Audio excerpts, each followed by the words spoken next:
Благодарам, председателя. Знам дека знаете, ама чисто укажување, затоа што гледам дека повторно го кршите деловникот. Именно согласно член 60 став 2, председателот на собранието ги свикува седниците на собранието и председава со нив, и повикувајќи се на член 67 став 1, седницата на собрание свикува председателот на собранието. Решение за свикување и продолжување на седница донесувате вие. И такво решение за свикување и продолжување седница за денешниот ден, 22 февруари 2023 година, имаме. Меѓутоа, сега навлегуваме во 23 февруари и ние документ, односно решение, официјално, како што треба да издадете, немаме добиено. Не е смешно, колеги пратеници. Луѓето патуваат, ќе тргнат на кај дома, не дај Боже, некој ќе направи некоја сообраќајка. Треба...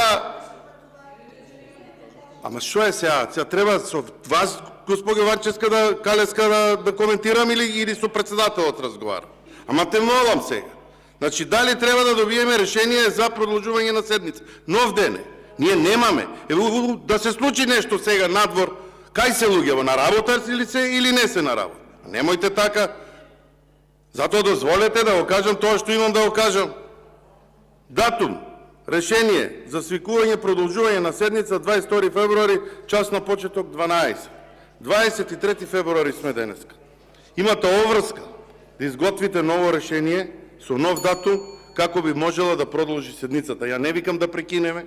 Обврската која што има собранието, согласно деловникот, да си ја заврши. Нов ден е. Како да ви кажам?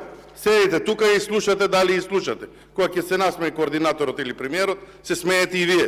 Луѓе зборуваат, мислат што да кажат цел ден. Од 12 часот зборуваат тук. Уште и префрлате од место. Јавете се на некого на реплика, па кажете што имате. Вака сега пак ќе треба да кажувам зборови, па да се собирате таму во еден збор сите. Благодарам. Сметам дека треба да направите пауза, да изготвите решение за 23 и да продолжиме со седница.